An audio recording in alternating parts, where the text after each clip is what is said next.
Okay, let's go.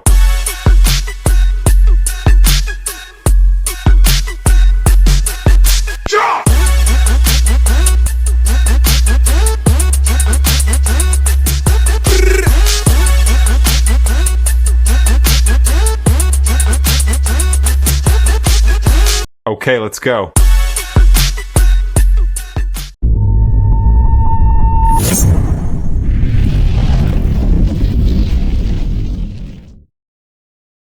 Donc, avant de faire l'introduction de la partie 2 de l'épisode avec Johnny Zemouli, je vais vous dire que je suis vraiment content comment ça se passe. J'ai plusieurs invités déjà enregistrés et plusieurs invités à venir, très intéressants aussi, qui m'ont dit oui. Personne à date qui m'ont dit non à participer à l'émission.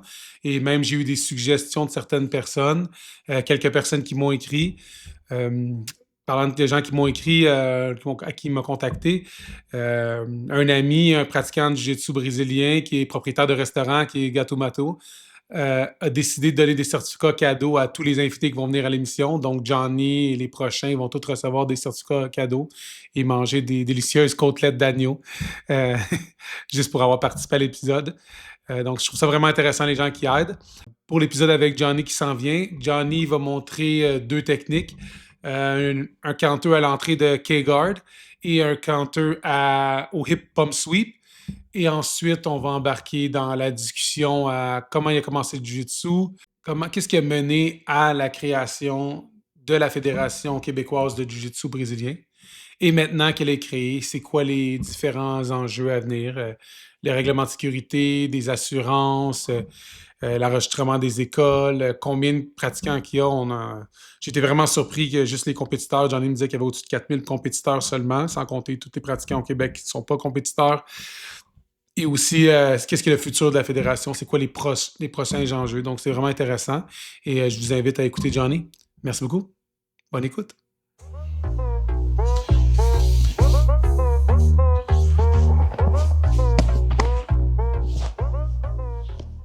Ouais, vas-y. Donc quand il prend le Kimura sweep, je commence à mettre ma main au loin, je step back, puis là je me tire avec moi pour rentrer dans son dos. Si jamais il veut faire sa défense pour aller mettre son dos au sol, moi ce que je vais faire c'est que je vais descendre mon triangle fermé sur sa jambe. S'il descend trop, bah, c'est là que je vais venir chercher ou le twister, ou alors sinon je vais essayer de le remonter sur moi pour venir chercher en haut.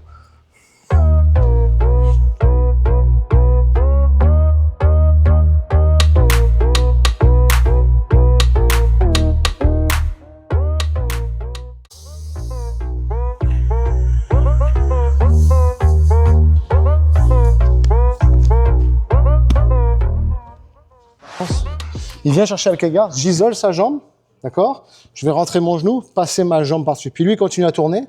Là, je vais juste m'asseoir pour isoler et venir chercher avec le genou. Donc, il tourne, j'isole la jambe, d'accord? Je la bloque ici. Puis tout de suite, je passe ma jambe par-dessus. Puis là, je me laisse tomber vers l'arrière. Je viens chercher ici, ou même à l'intérieur, peu importe. Puis là, j'ai ma clé de genou.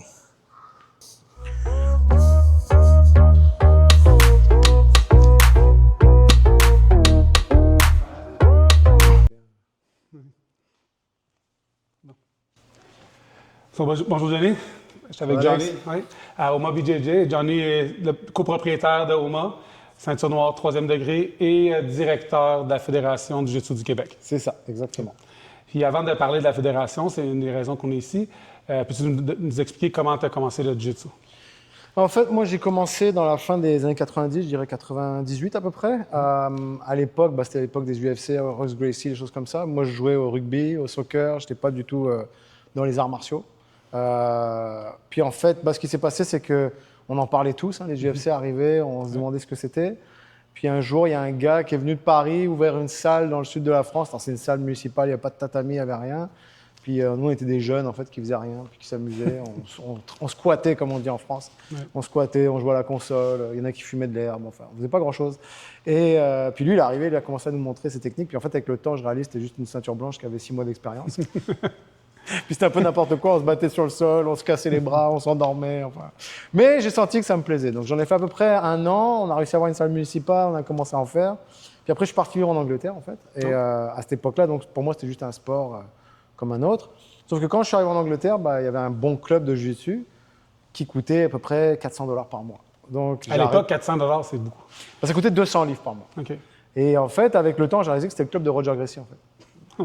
Mais je me suis pas inscrit parce que j'ai pas 400 $ à payer par mois. Donc, pendant 3 ans, j'ai arrêté le jiu-jitsu parce que je suis resté 3 ans là-bas. Puis quand je suis revenu, en fait, un de mes partenaires d'entraînement était devenu lui ceinture mauve. Il a ouvert une école et du coup, je suis allé dans son école pendant un peu plus d'1 an. Donc là, j'avais 2 ans de pratique en 2004, 2005 à peu près. Puis là, je suis parti faire un petit tour au Brésil pendant 4 mois. Je suis en Amérique du Sud. Je me suis entraîné pendant 1 mois et demi. Alors en fait, à la base, j'avais envoyé je savais pas où aller parce qu'on était affilié à rien à l'époque. Puis j'avais pensé à Gracie Barra parce que c'était la plus grosse affiliation. Personne ne m'avait répondu. Puis après, je dis « Oh, mais moi, j'aimais bien le Pride. » Dans le Pride, c'est la BTT qui performait. Il y avait tous les gros combats avec la chute box et tout. Donc là, j'ai envoyé un message à la BTT. Puis là, un des gars de la BTT m'a dit justement, on fait un séminaire de 10 jours, si tu veux venir, il n'y a pas de souci et tout. Ça coûte tant et tout. Donc, il y avait 2 entraînements par jour. Puis c'était vraiment cool parce que nous, on était un petit groupe de l'étranger qui venaient s'entraîner comme ça. Mais finalement, on allait s'entraîner avec Paolo Filho, les frères Nogueira, Arona. Il y avait à l'époque Victor Belfort, tout le monde. Puis on arrivait le matin, on allait s'entraîner avec eux. Donc c'était super cool. Donc moi, j'étais nul, j'étais une ceinture blanche, mais à m'entraîner avec eux. Puis je suis resté 1 mois de plus, en fait. Puis pendant ce mois-là, j'ai continué à m'entraîner tous les jours. Et puis j'ai fait une compétition à la fin. Et c'était, je pense, un Copa América. Puis j'avais vraiment fait une bonne compétition. J'avais gagné 6 combats. J'étais arrivé en finale. Wow. Puis là, en finale, j'ai perdu parce que je ne connaissais pas les points, en fait, à l'époque. J'explique ça parce que c'est ironique. C'est le départ, en fait, de tout. C'est là que le déclic est arrivé. Puis en fait, j'étais en finale pour donner une idée. Je perdais 4-2 à ce moment-là. Puis j'avais un crochet dans le dos. Il restait 30 secondes. Puis moi, je voulais le armbar à tout prix. Donc j'étais pour le armbar que je n'ai pas réussi à prendre. Puis finalement, au lieu de mettre mon deuxième crochet, j'ai perdu 4-2. Et alors que l'entraîneur m'a dit, si tu avais juste mis ton deuxième crochet, tu aurais gagné 6-4, puis tu avais gagné. Oui, exact. Donc du coup, quand je suis sorti de cette compétition, ils étaient assez fiers de moi. Même j'étais le petit Français qui était venu. Et d'ailleurs, je pense que Murilo Bustamante m'a appelé le Français pendant 1 mois et demi. Il m'a jamais appelé Johnny. Puis ils m'ont donné ma ceinture bleue, en fait. Mario Sperry et Murilo Bustamante, c'est mon entraîneur de l'époque là-bas, qui est maintenant plus chez BTT, mais il est dans l'Ouest américain, pardon. Puis ça. Donc après, je partais vivre au Canada. Quand je suis arrivé, donc j'étais ceinture bleue toute fraîche, puis je suis venu m'entraîner avec Fabio. Qui était la suite logique de ce que tu avais fait au Brésil. Exactement, finalement. donc BTT, je pars. Donc Fabio, apparemment, en plus, ça faisait 1 an et demi qu'il était là, ça faisait pas longtemps. Lui aussi, il s'entraînait avec eux. Donc si j'étais là 1 an et demi avant, j'aurais rencontré Fabio au Brésil, mais finalement, je l'ai rencontré ici. Puis là, en plus, c'est drôle parce que Fabio et moi, au début, ça accrochait pas du tout, mais vraiment pas, les 6 premiers mois. Et j'ai même failli arrêter le jiu-jitsu à ce moment-là. Parce que quand on le connaît pas au début, Fabio, c'est pas facile de rentrer dans sa bulle tout de suite, en fait. Puis moi, j'étais genre le français friendly, yeah, let's go, on est tous amis et tout. Puis je me suis frappé un petit mur un peu au début. J'ai réalisé, l'Amérique du Nord, c'est un peu différent que l'Europe. Et puis finalement, mes amis français sont arrivés par la suite. Puis on était 3 avec Aurélien et Benoît, et puis on s'amusait à foutre le bordel, en fait. Et puis on faisait rire tout le monde. Et puis après, les gens ont commencé à nous connaître. Puis c'est là, après, j'ai continué à m'entraîner. Je dirais que j'ai commencé à vraiment être compétitif et faire beaucoup de compétitions à partir de la mauve. Avant, je n'avais pas des grosses assurances. J'en faisais pour en faire, mais je n'étais pas super bon. J'aimais ça, mais je n'étais pas extraordinaire. Puis il y a un gars à l'époque qui s'appelait Patricio Canales, qui était incroyable, en fait. On rappelle lui. Qui a arrêté le jiu-jitsu d'ailleurs, mais il était incroyable. Puis il m'avait expliqué à l'époque, il m'a dit, Johnny, quand tu bats, amuse-toi. Amuse-toi, puis tu vas voir, ça va aller mieux. Prends ça, tu perds, tu gagnes, c'est pas grave, mais tu t'amuses. Et puis du coup, à partir de là, ça a changé mon mindset. J'ai essayé de m'entraîner le maximum que je pouvais. Toujours prendre ça relax, m'amuser, puis me battre avec le sourire. Puis je pense que pour les gens qui te connaissent, puis même au début, quand j'ai appris à te connaître, je pense que tout le monde t'a toujours vu comme une personne. Ah, Johnny est cool, il a toujours aidé les gens ou rassemblé les gens facilement, je pense. Ou quand il y avait des tournois, on organise 5-6 personnes, 7-10 personnes, on s'en va, on réserve des hôtels. C'est toujours une personne qui aimait faire ça, organiser pour tout le monde des tournois, puis trouver les hôtels et tout. Les road trips, on en a fait. C'était cool. Mais pour moi, c'est 2 choses que j'aime dans la vie, c'est le jiu-jitsu et les voyages. Il y a d'autres choses que j'aime, mais ces 2-là allaient bien ensemble. Donc pour moi, voyager, ça veut dire, si je ne fais pas une compétition, je vais m'entraîner avec quelqu'un de local.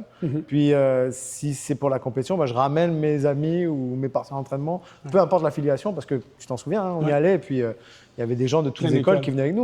C'était juste, OK, on y va, qui veut venir en fait. Puis il n'y avait pas juste la compétition, il y avait le fait qu'on passait du temps tous ensemble, on rigolait, on s'amusait, on partait pour le week-end. Donc oui, c'est vrai que j'ai toujours été rassembleur. Puis en fait, la chose que j'ai remarqué en fait, quand je suis arrivé au Québec, je le dis souvent, je le répète, mais que moi je suis arrivé dans un pays hyper administratif où tout est associatif et il faut toujours faire de l'administratif pour ouvrir quoi que ce soit. Puis là, j'arrive au Québec, puis c'est free for all en fait. On fait ce qu'on veut, on ouvre des écoles comme on a envie.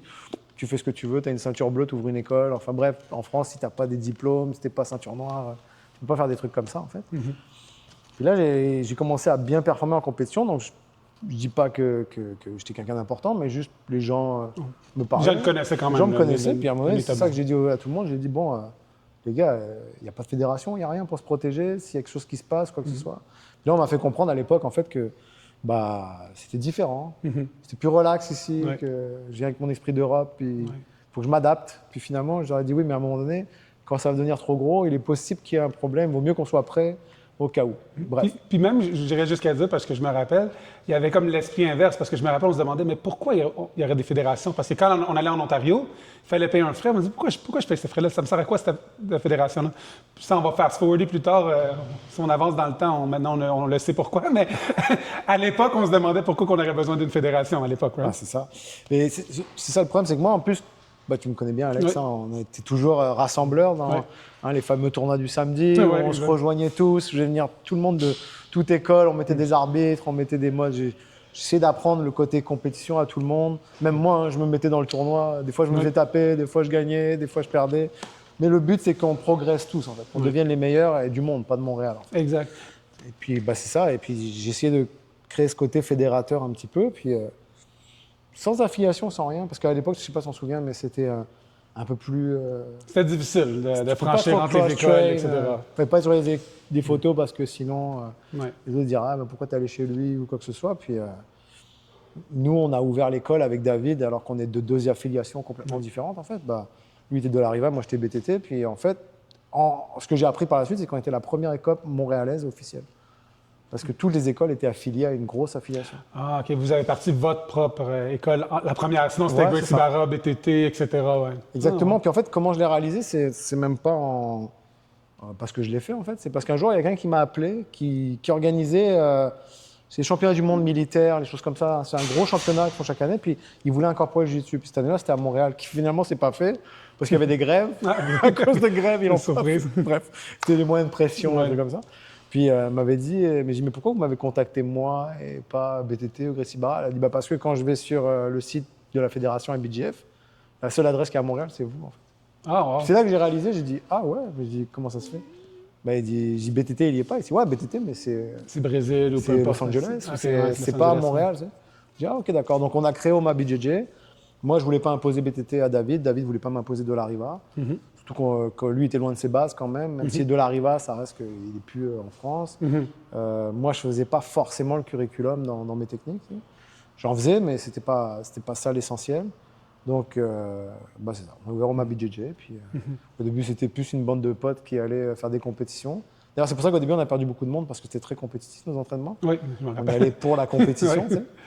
Puis, on a gardé cette étiquette-là qu'on est une école compétitive. Puis, quand les gens veulent rouler fort, ils viennent là. Puis, Même les gens d'autres écoles, parce que tu as parlé rapidement des tournois de samedi pour ceux qui n'étaient pas là il y a, je sais pas, 10-15 ans peut-être.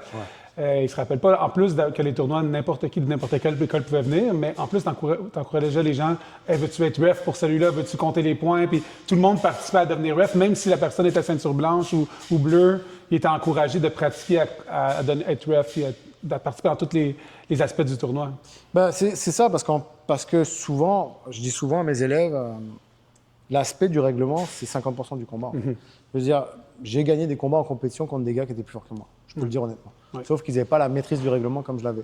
Du fait, comme je t'ai dit, que la première premier finale que combat. j'ai perdu, c'est Exact. à cause du règlement. Et en théorie, je me sentais plus fort que lui, mais j'ai perdu au point. Ouais. Alors que j'ai eu des combats où je me sentais moins fort. Et puis, j'ai réalisé qu'ils mettaient beaucoup d'énergie sur des choses qui ne servent à rien, en fait. Puis, je dis souvent à mes élèves, être fort, technique, ça fait des bons combattants, mais la stratégie, ça fait des champions. C'est ça la différence. Ouais. Donc, s'il n'y a pas de règlement et s'il n'y a pas de stratégie, ça va aller nulle part à un moment donné. On va frapper un mur parce qu'on a toujours un style qui va nous déranger.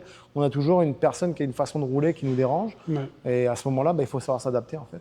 Ouais. Puis, cette adaptation, ça fait des vrais champions, en fait. Des fois, ça peut être plate, c'est dur à dire, mais des fois, le combat peut être pas intéressant, mais des fois, c'est pas en finale qu'on doit faire les plus beaux moves, en fait. Puis, Ouais. c'est ça. Donc, l'aspect, justement, d'essayer de tirer tout le monde avec moi et me dire, OK, on va essayer de tous monter le règlement. Puis c'est ça que j'aimais, c'est qu'après, quand tous ces gens-là qui nous ont entendu samedi arrivent en compétition, ils ne faisaient pas passer beaucoup de points, en fait. Exact. Parce qu'ils comprenaient la règle des 3 secondes, ils comprenaient que, OK, c'est pas parce qu'il m'a passé la garde, c'est fini, je peux encore me débattre, je peux encore... il y avait des avantages, choses comme ça, mais c'était dur de passer des points sur tous les, pas que mes élèves, sur tous les gens qui venaient au tournoi du samedi. En fait. Puis je pense, je sais pas si tu le sais, mais tu étais légendaire pour. On regarde un combat de Johnny, il est en train de perdre, mais reste calme, même dans 20 secondes. Il reste 20 secondes de la fin, il va probablement gagner quand même. On se rappelle à chaque fois que Johnny, il est en train de perdre, mais inquiète-toi pas. À 10 secondes de la fin, il va faire quelque chose, il va marquer un point de plus, puis. Ça, il parce va que moi, revenir. je commence toujours très mal mes combats, en fait. Je commence toujours très, très mal. Puis je me fais souvent rentrer dedans. Je suis peut-être trop gentil, justement. Ouais. Puis je m'amuse. Puis à un moment donné, je me réveille, je dis, oh là, il faut que je me réveille. En fait, mon pace, il monte plus qu'il descend, en fait. Ouais, exact. Et souvent, je sais qu'à l'entraînement, par exemple, il y a beaucoup de gens qui, quand ils se battaient avec moi, ils regardaient l'horloge, ils regardaient que c'était la dernière minute, puis ils se disaient, OK, là, il faut que je sois Là, faut que je sois alerte, là, parce que c'est là qu'il explose. le finish. Mais un jour, je trouve que Rampage, il avait dit un truc vraiment bien. Il a dit, si tu es à égalité en MMA, donne fort la dernière minute dans le dernier round, parce que c'est peut-être ça qui va faire la différence. En jiu-jitsu, ma dernière minute a été toujours... J'ai frustré des gens parce que justement, ils étaient dans un pace. Puis à ce coup, je change de pace complètement. Oui, puis tu prends le dernier point, le dernier avantage qui manque, etc., justement pour... C'est ça, parce que des fois, mes adversaires n'étaient plus en contrôle du combat. Alors que moi, je savais où j'en étais encore. Ouais. Puis des fois, il y a des combats, tu les regardes de l'extérieur, tu as l'impression que je me fais ramasser. Mais tu regardes le score, finalement, il y a... C'est ça, les points sont proches, mais à regarder, on dirait que tu gagnes Parce pas. que j'ai 3 secondes pour pas qu'il valide, alors je lui ai donné 7-8 avantages, puis il n'a pas de points. Ouais. Là, ce coup, je lui passe un sweep à la fin, puis je gagne 2-0. Ouais, puis pour ceux qui savent pas, ça fait longtemps que tu es arbitre, parce que je me rappelle, au moins, ça doit faire plus que 10 ans, 15 ans peut-être, je sais pas, au moins 15 ans peut-être, ouais. En tout cas, proche de ça, peut-être 13, mais au moins... Je crois que j'ai commencé l'arbitrage sérieux en mauve. Puis, tu vois, donc, je suis ceinture noire depuis 2013. OK, c'est ça fait très longtemps. Donc, ouais, ça doit faire depuis facilement 2009, Ok, 2008, c'est ça, 2009 c'est que ça. j'arbitre à peu près. Donc, au début, j'ai commencé comme tous les arbitres. En plus, ce qui était difficile à l'époque, en fait, c'est que dans l'arbitrage, il y avait beaucoup de mélange de règlements. OK. Le Québec a toujours été un petit peu à part dans le sens que il y avait des compétitions, puis il y avait surtout le message qui était transmis par les profs.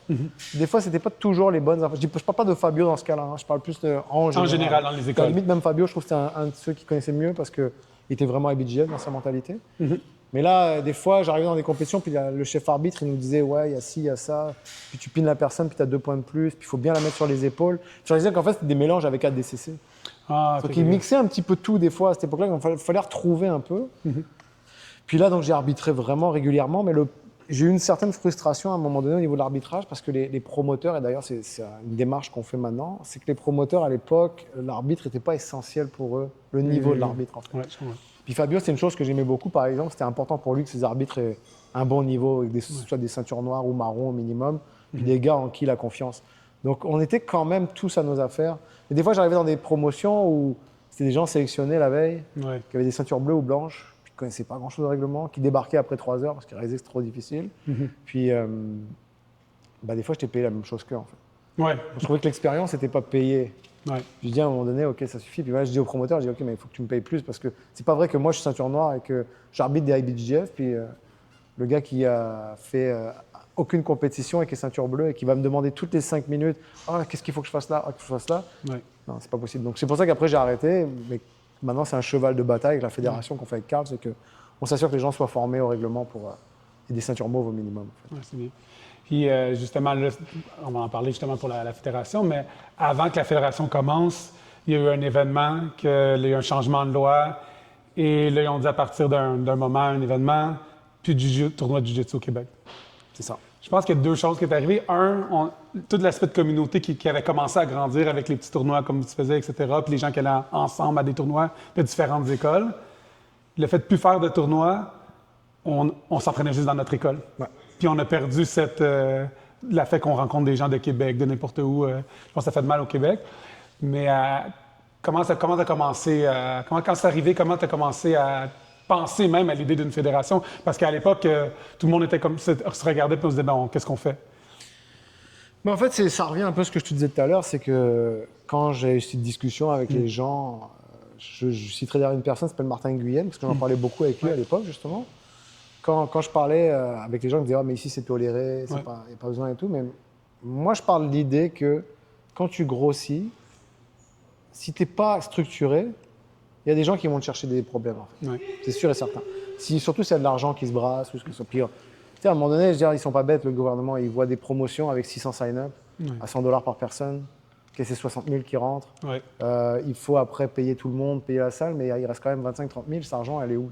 Ouais. Tu sais, je veux dire, ils sont pas niaiseux non plus. Ouais. Puis on avait des compétitions, on n'avait pas de règlement de sécurité, alors que n'importe quel sport au Québec doit avoir un règlement de sécurité. Donc à partir de là, quand il y a eu l'illégalité qui est arrivée, l'illégalité est arrivée parce que c'était pas la faute du JSU, c'était le fait que le fédéral s'occupe des sports olympiques, de combat, et le provincial doit s'occuper des sports non olympiques. Mais il n'y avait rien qui était fait ici. Ouais. Puis comme en fait, il y a eu des problèmes avec le MMA amateur, ce qui s'est passé, c'est que la police en avait marre. Puis ils ont dit, OK, c'est quoi la loi provinciale? Il n'y en a pas. Donc c'est quoi la loi fédérale? Puis de là est parti le problème où si tu n'étais pas un sport olympique de combat, tu ne peux plus faire des compétitions. On pouvait s'entraîner, mais on ne pouvait plus faire de combat concerté, on appelle ça. Puis du fait que moi, j'en avais parlé à l'époque, automatiquement, ces gens-là qui étaient un peu rassembleurs, justement comme Martin Nguyen, comme 2-3 autres personnes, Danny Koivu et tout, là, on s'est dit, OK, il faut faire quelque chose. En gros, ils m'ont dit, comment tu l'as vu venir, toi, Johnny? Comment tu le savais? Je dis, parce que pas forcément dans les bonnes choses, mais dans la merde. Je dis souvent, la France, on a 20 ans d'avance sur le Québec, des fois. Puis sur les mauvaises choses, des fois, je vois des signes ici que je peux revoir, que j'ai vu dans le passé en France. Comme par exemple, je peux faire une petite aparté, mais comme l'immobilier. Moi, je suis venu de la Côte d'Azur. La Côte d'Azur, ça vaut un prix. Depuis que je suis jeune, c'est pas possible d'accéder à la propriété. Puis là, je suis arrivé au Québec. Puis en 2006, je vois des sixplex à 400 000. Je dis, c'est quoi ces prix-là? C'est pas possible. Il y a quelque chose. En plus, avant, j'habitais à Londres. Puis Londres, ça t'appartient même pas parce que le terrain, il est à la Reine. En plus, tu payes un leasing à la Reine. Donc j'étais genre, OK, c'est pas cher quand même. Puis là, j'ai dit, OK, il faut que j'achète de l'immobilier. J'avais rien quand je suis arrivé ici, mais il faut que j'achète de l'immobilier. Puis là, j'ai vu quand même que c'était assez facile d'obtenir des hypothèques ou quoi. Puis regarde maintenant. Ouais, ça l'a explosé. Pareil comme en France, justement. Comme tu vois ce que je veux dire? Je l'ai vu Europe. arriver de la même façon que ça arrivait en Europe. Puis j'ai dit, c'est quand même un pays dynamique, le Canada. Il y a du travail, il n'y a pas trop de chômage, il y a de l'argent, les gens sont quand même pas mal payés. Comment ça se fait que tu peux avoir un bloc à 300 000 ou à 400 000? Tu sais, je veux dire, les maths ne marchent pas, en fait. Puis il y avait beaucoup à l'époque, justement, de Québécois qui me disaient « Ah, mais non, mais vaut mieux que tu payes un loyer, que tu mettes ça en TRR, puis c'est mieux, il y a des grilles de calcul que tu peux faire. » Puis je dis « OK. » Moi, je dis non, je vais quand même rester sur je vais quand même acheter. Je vais essayer, c'est ça. Ces mêmes gens-là, après, il y a 3-4 ans en arrière, qui chialaient « Ah, je peux plus acheter une propriété, c'est inabordable, les loyers ont explosé. » Parce qu'il y a eu d'abord les propriétés qui ont monté, puis par la suite, il y a eu les loyers qui ont explosé, en fait. Puis c'est ça que j'ai dit. Moi, ça, c'est ma réalité d'il y a 20 ans en arrière en France. Donc, cette réalité-là, je l'ai vue dans le jiu-jitsu également. Là, il y avait des fédérations en France pour le judo, pour tout. Pour tout, c'est ça. Puis, mais c'est pas normal que vous en avez pas, comme au Québec. Puis il faut comprendre qu'en plus, en France, le judo ne nous aimait pas. Donc, ils nous mettaient des bâtons dans les roues. Puis nous, la France, c'est pas la même dynamique qu'ici, dans le sens que les 3/4 des écoles de jiu-jitsu, c'est pas des PME, c'est souvent des OBNL qui prennent des salles municipales qui sont prêtées par la ville ou quoi que ce soit. Donc à partir de là, si tu as le judo qui te dit non, c'est des voyous, c'est sûr que la ville ne va pas vouloir te prêter quoi que ce soit. Tu sais. Donc comme tu n'es pas structuré, tu n'es pas fédéré ou quoi que ce soit, donc là, il y a eu la CFJB qui s'est créée. Là, d'ailleurs, ces derniers temps, il y a des petits soucis en France là, récemment. Apparemment, c'est le judo qui va faire un takeover sur les... C'est pas clair. Je veux voir parce que j'ai pas eu les informations claires. J'aimerais bien les trouver quelque part. J'écoute pas trop les versions des gens parce qu'il y a des gens qui sont pro, il y a des gens qui sont contre. Donc quand j'aurai la bonne version, je pourrai en parler plus. Je dirai rien pour le moment. Mais arrivé ici, moi, je vois que c'est que des PME qui font quand même leur argent. Si on peut plus faire de compétition, ou même... Encore, on a eu de la chance que c'était que les compétitions. Imagine, on nous aurait dit, vous fermer avez les plus le droit écoles. de faire les écoles. Tu as un loyer à 4-5 000 par mois, tu fais comment tu sais, Tu vas voir ton propriétaire, le gouvernement il m'a dit OK, va-t'en alors. Ouais, c'est ça, exact. Vends tes tatamis, débarque, puis c'est tout. C'est vrai que ça change la dynamique quand on fait une fédération, puis c'est des PME face à des OBNL, etc. La dynamique n'est pas nécessairement la même. Non, c'est ça, exactement. Donc à partir de là, c'est ça, donc on a commencé le cheval de bataille, sortir dans les médias, commencer à se plaindre, à dire pourquoi, et ci et ça. Puis en fait, il y a quelqu'un qui m'a fait réaliser à l'époque, qui m'a dit ta prochaine fenêtre pour qu'il se passe quelque chose, c'est les élections. Là, je lui dis les élections, c'est dans 2 ans. Il m'a dit non, mais tu comprends pas. Là. Il a dit maintenant, là, vous êtes rentré dans les non. C'est-à-dire que pour que ça bouge, pour qu'il y ait un décret, ça va pas se faire en quelque temps. Ça va prendre du temps. Puis en fait, ce qui s'est passé, c'est qu'il avait raison. Au début, on a fait beaucoup de posts sur les réseaux sociaux, on a réuni tout le monde, toutes les écoles sont réunies, on a fait des montages photos et tout ça et tout, mais on a réalisé qu'il y a une game dans la politique, qui n'est pas juste d'aller sur les réseaux sociaux et de se plaindre et faire des pétitions et des choses comme ça. C'est qu'il faut une structure, il faut quelqu'un qui parle structuré, pas juste des gens à droite à gauche en fait. Et ça a duré 7 ans. Finalement, ça a duré 7 En ans. plus, c'est pas chanceux, le COVID, tout ça, ça a créé une situation que c'est peut-être pas le bon moment de... On a fait des réunions Ouais, avec le c'est- gouvernement et des réunions et proche du Covid, là, c'était en train de C'est ça. se démarquer, ça allait bien. On avait presque trouvé la solution, ça allait sur des permis d'événements. Ouais. On n'était pas forcément super d'accord avec ça, mais bon, bref. Le permis d'événement pouvait en gros payer le bureau qui allait gérer ça un peu comme ils font la RACJ. Ouais. On n'était pas contre l'idée. On se dit, OK, bon, let's go. On a eu des rencontres avec le judo, il y a eu de tout en fait. On a tout essayé, tous les angles. Il y a eu le Covid. Ouais. Donc là, le Covid a tout foutu en l'air. Là, on n'allait pas se plaindre alors qu'on ne pouvait même pas aller voir sa grand-mère. Ouais, c'est ça, exact. Ouais, en fait- C'était pas la priorité du Ouais. jiu-jitsu dans ce moment-là, effectivement, il y a d'autres problèmes. On veut être 500 dans une salle pendant que tu n'as pas envie de voir ta famille, c'est Ouais, mort. Là, quand ça a commencé à se décanter, toujours en se rappelant que l'Ontario, il y avait le même problème Ouais. qui a été réglé en moins d'1 an. Il faut se rappeler ça. Et ça fait qu'au Québec, en fait, on était le seul endroit au monde où on était illégaux, en fait, Ouais. de faire des compétitions. C'était incroyable de dire ça. Ouais, je pense que j'avais vu quelque chose à New York qui parlait du Québec, comme nous, on n'avait pas le droit, c'était drôle. C'était fou. Alors du coup, il fallait faire nos compétitions aux États-Unis. Alors là, il y a des promoteurs qui ont commencé à... En fait, Hawkesbury, c'est un peu Ouais. de moi que c'est venu l'idée d'Hawkesbury, parce qu'en fait, quand il y a eu la compétition de Fabio qui a été annulée donc à Abu Dhabi à l'époque, la première réaction que j'ai eue, j'ai dit, OK, il faut qu'on trouve la ville la plus près. La frontière. Donc tout le monde disait Ottawa, Ottawa. Je dis non, mais je suis sûr qu'il y a des villes plus près qu'Ottawa encore. Tu sais. Puis là, en fait, j'ai spoté 2 arénas, une à Cornwall et une à Hawkesbury. Donc c'est une des deux. Puis là, on avait appelé Hawkesbury, mais là, c'était trop délai dernière minute. C'était le lundi pour trouver pour le vendredi. Ah, OK. Donc ça marche pas comme ça les arénas. Tu sais, tu peux pas louer comme ça.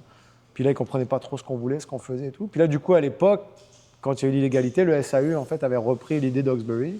C'est pour ça que ça s'est développé là-bas Ouais, finalement par la exact. suite et que même maintenant il y a des écoles. Tu as rencontré Claudio, Ouais, comme j'ai tu m'as rencontré dit, là, Claudio la semaine Hawkesbury, passée, mais ouais. c'est à partir de cette idée-là en fait que ça s'est développé le Hawkesbury. Et puis c'est ça. Donc après, ce qui s'est passé, c'est que après le Covid, là j'ai recontacté le gouvernement puis j'aurais dit bon, qu'est-ce qui se passe? Et là, en fait, j'ai réalisé que tous les gens qui étaient sur le dossier avaient complètement débarqué, changé de ministère. Enfin, même pas de ministère des fonctionnaires. Ouais. Donc ils avaient changé de service, puis ils avaient complètement mis ça à l'abandon. La pile, c'était passé en bas de la pile. Là, j'ai dit, mais non, c'est pas possible.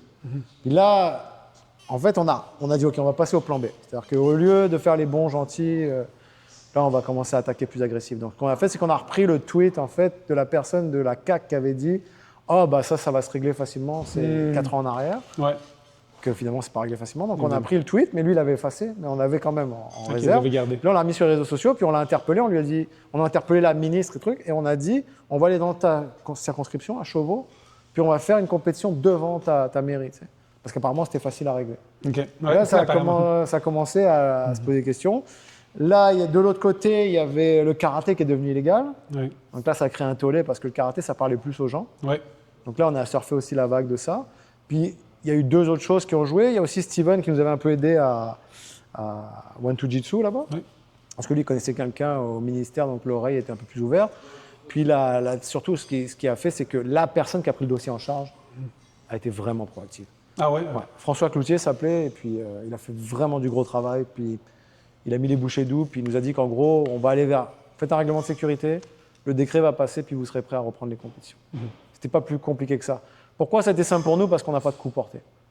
Il n'y a pas de coup de poing, il n'y a pas de coup de pied, il n'y a pas de coup dans les yeux, il n'y a pas de coup dans la gorge. Donc, c'était un petit peu plus facile. C'est pour ça que ça traîne un petit peu pour d'autres. Puis, encore une fois, c'est parce qu'on s'est structuré. Ouais. Du fait qu'on soit structuré, je n'étais plus juste une personne, j'étais toute la fédération. On ne voulait pas de fédération au début, mais du fait qu'on a un règlement de sécurité et que c'est nous, la fédération, la FQJB, qui sont redevables de ce règlement, Ouais. il faut qu'on ait une structure. Parce que moi, je ne veux pas prendre le poids de Ouais, toutes de- les compétitions sur mes épaules, Non, exactement. puis me Faites faire pas actionner. Ouais. Il nous fallait un CA, il nous fallait des choses. Donc, je ne dis pas que je ne voulais pas de fédération, parce que j'aurais préféré ne pas m'en occuper, mais c'était obligatoire si on voulait avoir un règlement de sécurité et que ce soit bien géré. Puis justement, là, on tombe un peu dans la fédération. J'ai vu un peu sur j'ai regardé tout le site, mais en général, on voit on voit les écoles, on voit comment devenir un arbitre, etc. Puis puis comment devenir coach, on peut prendre un cours, je l'ai pris, c'est intéressant. Puis surtout, je trouve que c'est intéressant parce que au jiu-jitsu, puis contrairement peut-être au judo, etc., tout le monde ouvre une école, tu es compétiteur, tu deviens coach, tu ouvres ton école, tu fais tout, mais tu n'as pas nécessairement un côté, l'autre côté enseignement professionnel, que, exemple au judo ou la lutte, quand il y a un sport olympique, tu deviens coach niveau 1, niveau 2, c'est vraiment guidé. Puis là, en faisant le cours, on peut voir comment parler aux enfants, un peu comme il y a dans tous les sports hockey, etc., pas mettre trop de pression, etc. Donc, j'ai trouvé ça intéressant. Comment ça fonctionne, disons, qu'est-ce que vous faites à la fédération, là, disons, day-to-day? Vous, quand vous faites des réunions, vous parlez des règlements. Est-ce qu'il y a des assurances? Est-ce que vous... Oui, on a C'est réussi. ça, comment vous En fonctionnez? fait, la première chose, en fait, numéro un qu'on doit faire, c'est s'assurer que le règlement de sécurité soit suivi. OK. Donc, principalement, c'est pas mal sur les compétitions, OK. mais aussi un petit peu sur l'entraînement quand même et tout. Mhm. Il faut s'assurer que tous les chapitres du règlement de sécurité soient suivis. OK. Donc souvent, les gens pensent qu'on est là pour vulgairement les faire chier, mais non, on est là pour les protéger en fait. Ouais. Et c'est pour ça que nous, par exemple, en Ontario, ils ne veulent pas des prix en argent ou des choses comme ça, parce que eux, ils sont reconnus par le gouvernement en tant que fédération. Donc OK. eux, ils ont l'aspect très OBNL en fait, qu'il faut qu'ils gardent ça et tout. Et nous, on est juste là pour le règlement de sécurité. Donc ce que tu fais dans OK. ton école, si tu veux mettre des prix en argent dans les compétitions, on n'a rien à dire sur ça. OK. Chacun fait ce qu'il veut. Mais il faut qu'il y ait des médics, il faut qu'il y ait des assurances, il faut que les pratiques soient faites comme il faut que les techniques illégales soient suivies, il faut que les arbitres aient une formation au règlement qu'ils sont en train de faire. Il faut que tout ça, les rotations, pour pas que les gens soient trop fatigués, c'est ça qu'on doit s'assurer, nous, en fait. OK. Ça, c'est ensuite, notre travail au jour le jour, c'est de s'assurer que le lien entre le promoteur, les écoles, parce qu'en fait, ce que nous a demandé le gouvernement, c'est que les écoles reconnaissent le règlement de sécurité. OK. De ce fait, si les écoles reconnaissent le règlement de sécurité, ils backent leurs élèves parce qu'automatiquement, ils leur transmettent, même si en réalité, c'est pas vraiment ça, tu sais, mais au niveau administratif, c'est ça. Donc c'est pour ça qu'au lieu de faire remplir des formulaires à tout le monde, incroyables, des longs trucs, des formes et tout, ce qu'on a fait, on a simplifié complètement les choses. C'est-à-dire que nous, on gère que les compétiteurs. Les écoles, ils s'inscrivent sur le site de la fédération, c'est gratuit, il n'y a rien à payer. Donc ça veut dire qu'automatiquement, ils reconnaissent le règlement de sécurité OK. parce qu'ils sont inscrits à la fédération. Une fois qu'ils sont inscrits à la fédération, on les reconnaît sur SmoothComp. Puis là, à ce moment-là, ils peuvent avoir leurs élèves qui s'inscrivent sous leurs écoles. Donc un élève qui s'inscrit sur SmoothComp qui n'a pas d'école ne peut pas s'inscrire dans les compétitions. Il doit être avec Il doit une être dans école une reconnue. école. Donc si l'école est au Québec, il faut qu'elle soit inscrite sur le site, comme je dis, gratuitement. Ouais. Après, ils ont certaines choses pour valider aussi. Si c'est des écoles de l'extérieur, on les valide directement sur SmoothComp parce que nous, on gère que le Québec. OK. Donc on n'empêche pas les gens de l'extérieur de le faire. Puis comme je dis, il n'y a pas de frais non plus. Ouais. Une fois que les gens s'inscrivent, par contre, c'est sûr qu'une fédération, ça demande il y a des frais à payer. Hein. Il y a des audits, il y a de la comptabilité, il y a du secrétariat, de l'administratif, il y a plein de choses à payer. Puis donc, il y a un frais annuel à payer pour les gens qui font des compétitions seulement. OK. Pas comme dans d'autres fédérations où tous les pratiquants doivent payer. Ouais. Donc là, c'est une plus grosse logistique. Donc pour simplifier la chose, on avait regardé ce qu'ils faisaient en Ontario. Il y avait 2 fédérations. On n'aimait pas trop, nous, par exemple, les Québécois, que quand il fallait aller sur une plateforme externe, puis après, il fallait s'inscrire. Puis le jour où on est arrivé, on n'était pas inscrit à la fédération. Puis il y avait des line-up, il fallait remplir c'est des ça. papiers. Ça mettait des 2 heures de retard. Nous, on a tout fait avec SmoothComp. Tu vas à SmoothComp, tu t'inscris. Si tu n'es pas inscrit à la fédération, il va t'envoyer sur le lien. Le lien, tu t'inscris, tu peux continuer ton inscription, puis c'est réglé. En fait, il y a un petit pending, des fois, ça prend quelques temps. Parce que nous, il faut qu'on valide que tu es bien d'une école reconnue. Puis voilà, donc on voulait simplifier les choses. Là, maintenant, on a eu des différents projets à mettre en place. Donc, le premier, c'était les assurances. Ouais. Donc, les assurances, c'est que le problème qu'on a actuellement, c'est que la plupart des écoles sont assurées, mais au niveau commercial. C'est-à-dire qu'elles sont assurées sur l'assurance responsabilité civile de la salle, en fait.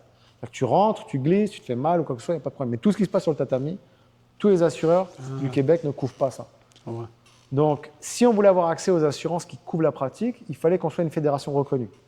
Mais là, ils ne donnent pas de nouvelles accréditations avant 2027. OK. Et là, du coup, on a réussi à discuter avec le courtier qui fait les assurances des grosses fédérations comme le judo karaté, qui nous a trouvé un assureur qui nous a proposé un plan commun.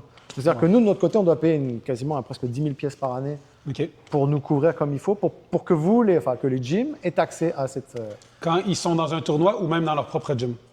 les deux. Ah, OK. Les Donc, deux. vraiment C'est tous partout. leurs membres. Ah, wow, OK. Donc l'avantage par là, c'est que ce n'est pas 2 millions, c'est 5 millions. En plus, les assurances sont aux participants. C'est-à-dire que si tu as une école, tu as 100 participants, c'est 11,50 par participant. Donc ça te coûte 1 100 $ par année.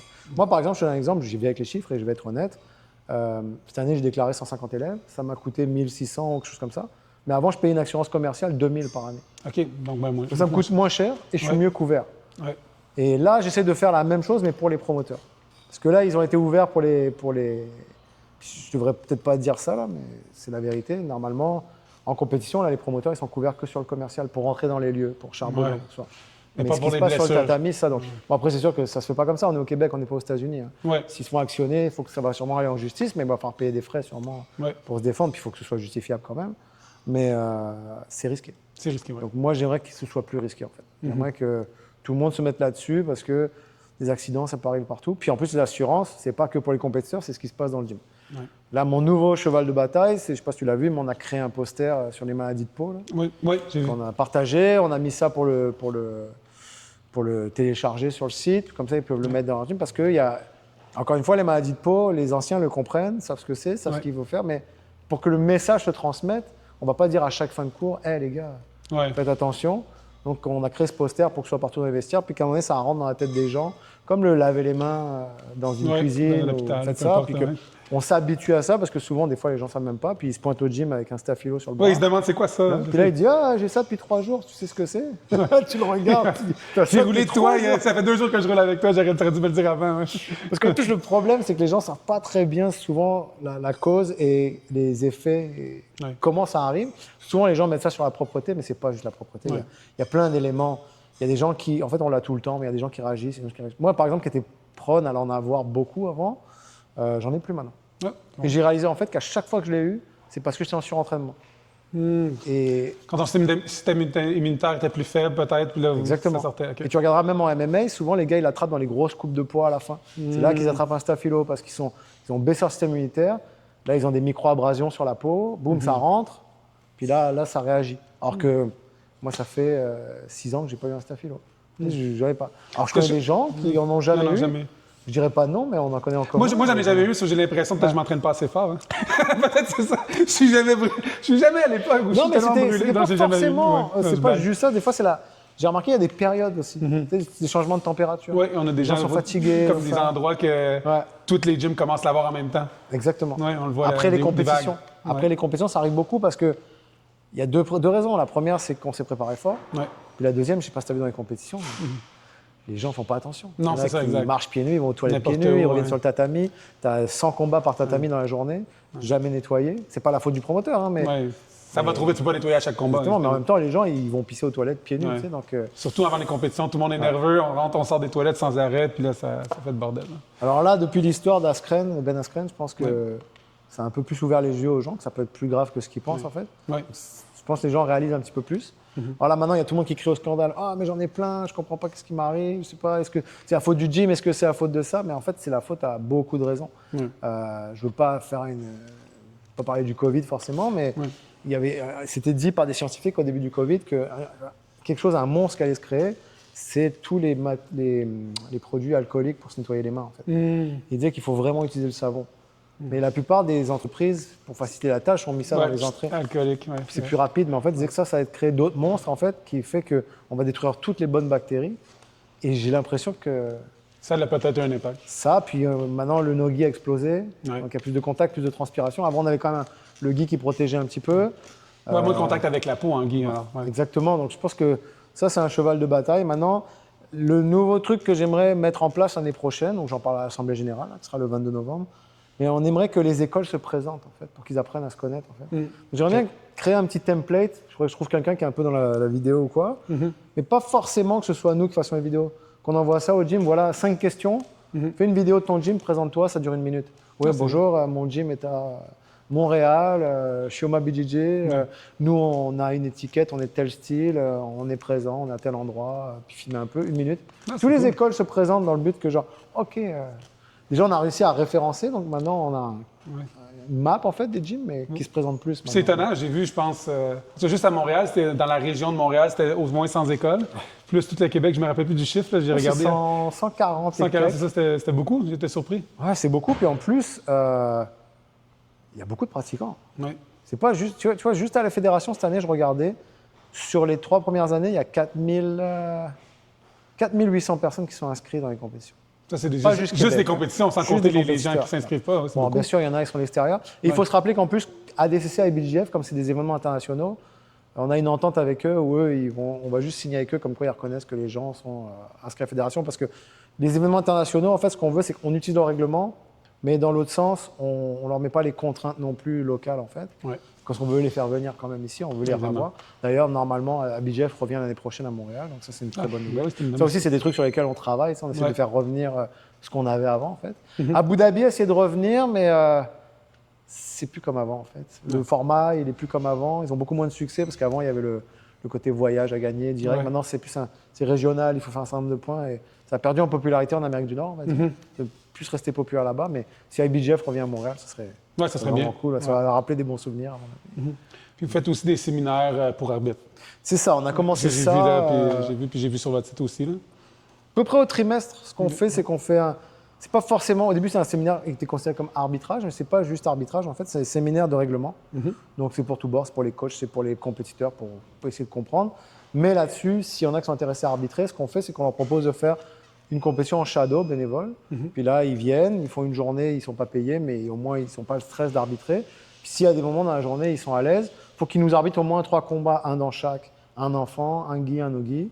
Puis après, ils peuvent embarquer, rentrer dans la grille salariale des arbitres. Puis c'est ça qu'il faut bien faire comprendre. Nous, on n'est pas des employeurs d'arbitres. On veut juste s'assurer qu'ils soient formés. Donc, dans le règlement de sécurité, il faut qu'ils soient formés au règlement. Donc c'est sûr que si demain, il y a une équipe, il y a un promoteur qui me dit « Moi, je viens avec mon équipe », comme par exemple le font des fois ceux de l'Ontario, il vient avec des ceintures noires à BGF, comme Lou Bruna ou Pedro Vera, des choses comme ça, que je sais que c'est des gros arbitres. Prenez votre équipe, j'ai pas de problème. Je sais que ces gens-là sont formés. Mais ce qu'on veut éviter, justement, c'est que dans les compétitions, il y a des gens qui n'ont aucune expérience, qui sont là pour remplir le nombre de personnes qu'ils ont besoin, et puis c'est tout. Donc on veut s'assurer qu'il y a une qualité, parce que c'est pas facile l'arbitrage. C'est vraiment pas facile. Puis c'est une grosse pression parce qu'on est tout seul. Puis le règlement, ça va vite, ça bouge tout le temps, il y a des modifications. Puis Carl fait un travail extraordinaire à ce niveau-là. Sans lui, je dis souvent que je ne sais pas si j'aurais continué. parce Justement, on va le voir Ouais. bientôt pour la semaine prochaine pour parler d'arbitrage, justement. C'est un gars très, très organisé, qui reste à jour, il va arbitrer avec BGF, il transmet les choses. Enfin bref, il est vraiment, vraiment à ses affaires.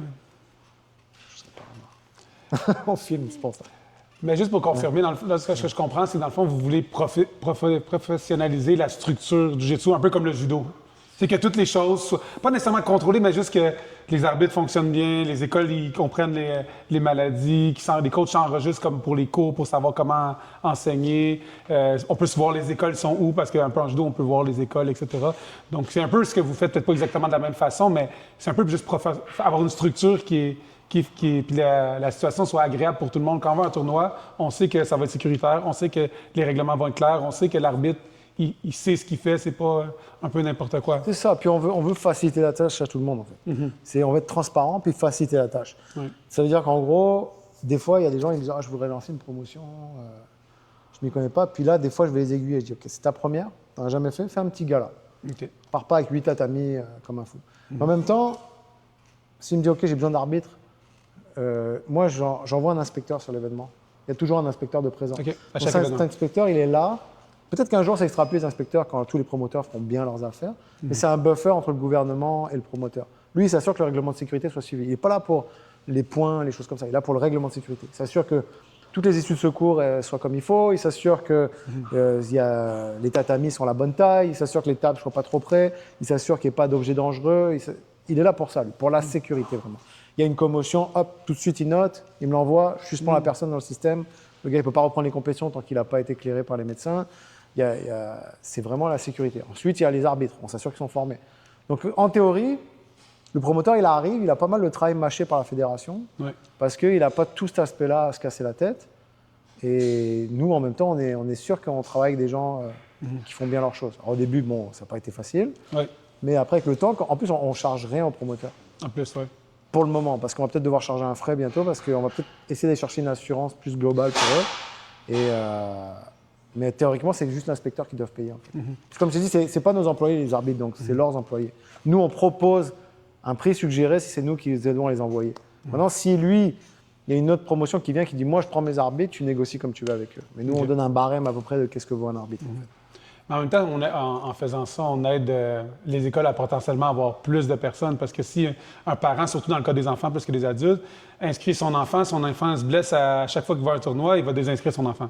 Mais si c'est bien organisé, il voit c'est sécuritaire, peut-être mon enfant va faire du jiu-jitsu 2, 3, 4, 10 ans, on ne sait pas. Donc, je pense que c'est le fait que c'est professionnel, ça l'inspire confiance à tout le monde. Ben je ça, pense. ben je vais te donner un cas de figure qui est arrivé au SAU récemment. Normalement, quand un jeune se fait mal, c'est obligatoire, le service médical vient. Ouais. Il pleure ou quoi que ce soit, le service médical vient. Déjà c'est une assurance. Les parents sont rassurés quand ils Ouais, voient ça. exact. Mais là, la dernière fois, il y a un jeune, il était dans le dos d'un autre, puis sur une genre de roulade, sa tête est partie dans le mauvais sens. Ça a comme twisté le cou un petit peu. Mais c'est vrai qu'on sait que les enfants sont flexibles, mais quand même. Ouais. Sauf que quand il a continué à rouler, il a juste fait ça avec sa main. Mais il n'a pas montré qu'il s'était fait mal ou quoi que ce soit. Puis là, le combat s'est fini. Puis l'arbitre, bon, bah lui, de son angle en plus, il ne voyait pas du tout. ok. Il était de l'autre côté. Mais c'était tellement instantané qu'il fallait le voir. Mais là, il y a un parent qui filmait, mais qui n'était même pas le parent du jeune, Ok. qui nous l'a envoyé et qui a dit hey, regardez la vidéo, sa rotation sur le coup, elle n'est pas géniale, tu sais. Ce serait bien de faire vérifier quand même, tu sais. Ouais. Et nous, comme on n'a pas de contexte, on ne sait pas si le service médical il est venu ou quoi que ce soit, je prends le téléphone, j'appelle tout de suite les parents. Parce que moi, j'ai tout dans le système, donc je sais que c'est. J'appelle, je dis écoute, est-ce que tu es le père de cet enfant? Je dis oui. Il y a eu pendant la compétition, il a fait un move un petit peu. On n'est pas sûr, sa nuque s'est un peu tournée. On va savoir comment il va. Il dit ah, bah, merci d'avoir appelé justement.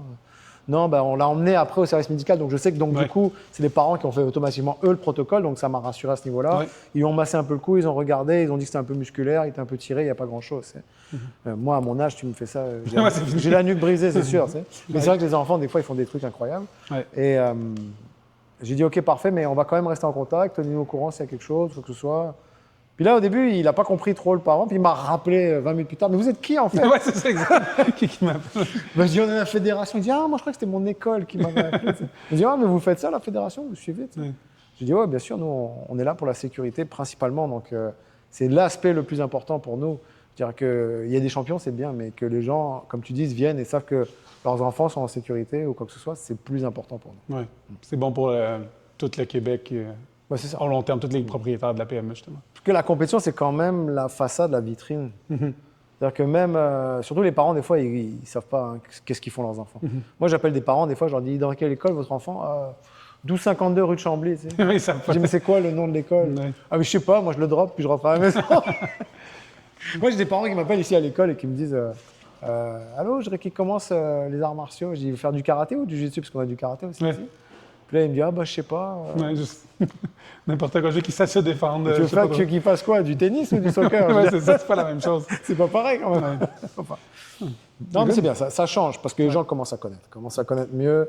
On est devenu populaire. J'étais même très surpris qu'après le Covid, ça a repris aussi fort en fait. Moi, je me suis dit, c'est bon, avec le Covid, on est mort. Ouais, mais ça a presque explosé après, là, c'est revenu. C'était impressionnant. On m'a dit, c'est comme si les gens s'étaient dit, OK.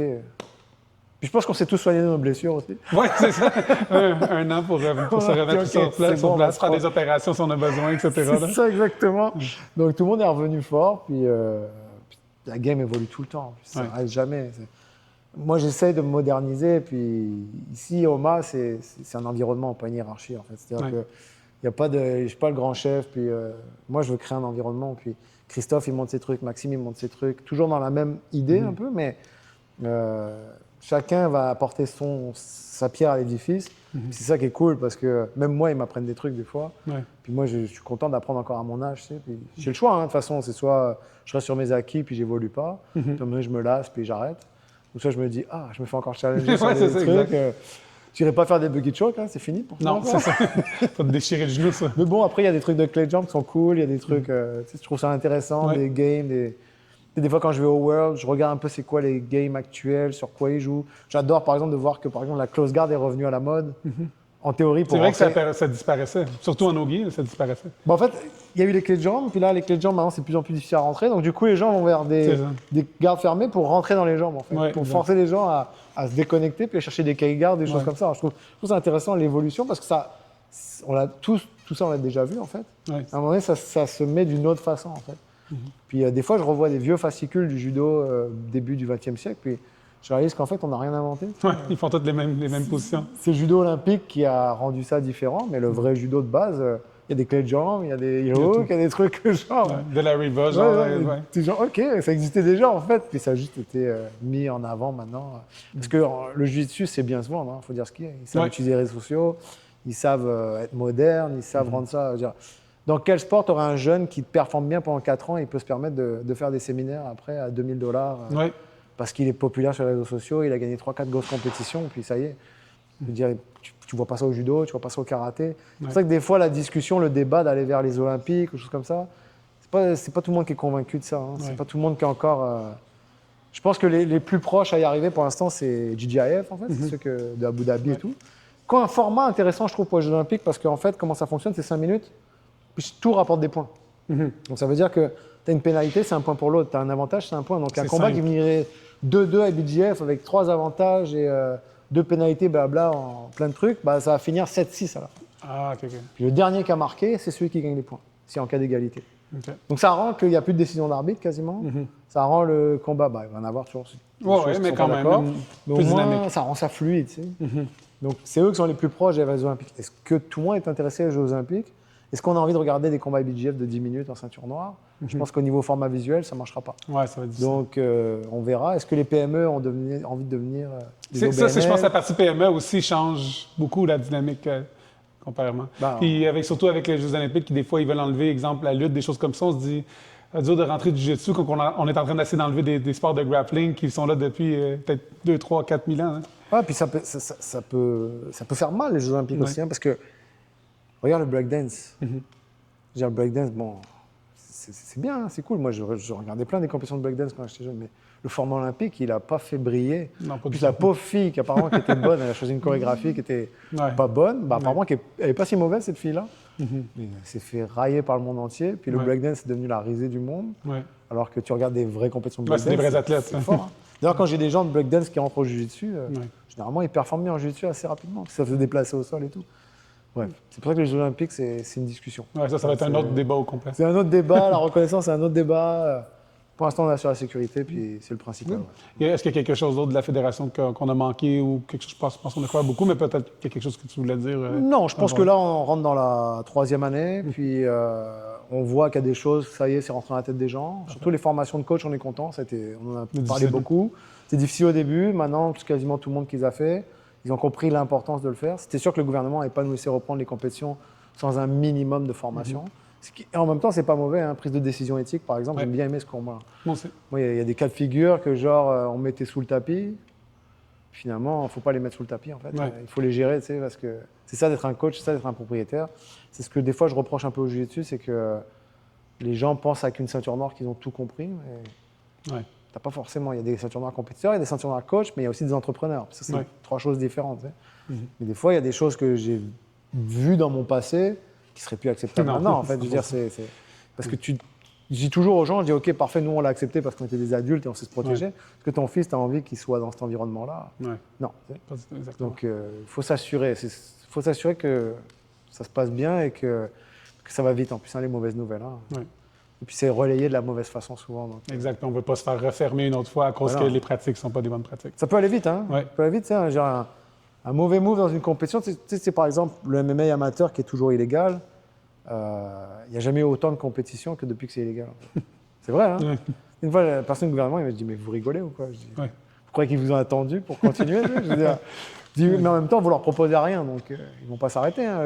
L'humain n'aime pas le vide. Hein. À un moment donné, il faut remplir. Tu sais, Ouais. puis, C'est plus dangereux quand il n'y a pas de règlement. bah exactement. Du coup, vous rendez ça encore plus dangereux. Puis vous, votre mentalité, c'est de vous dire ah bon, on attend qu'il y ait quelque chose de grave pour retomber dessus. C'est pas comme ça que ça fonctionne. Je veux dire, soyez proactifs, c'est de trouver une solution, essayer de trouver le. Bref, c'est un peu un débat. Donc j'essaie de les aider aussi un peu avec ça, mais par contre, comme j'ai dit, vu le chantier que j'ai eu avec le jiu-jitsu, Tu as déjà donné beaucoup. j'ai déjà donné beaucoup. Et en plus, si je devais le refaire, je ne le referais pas. Je te dis d'avance. Moi, là, tu me dis que c'est illégal une nouvelle fois. Tant pis. Je lâche tout. Démerdez-vous, j'en ai marre. Ça suffit, c'est trop dur. Merci Jean-Yves pour ton Merci temps. beaucoup, Alex. Merci beaucoup.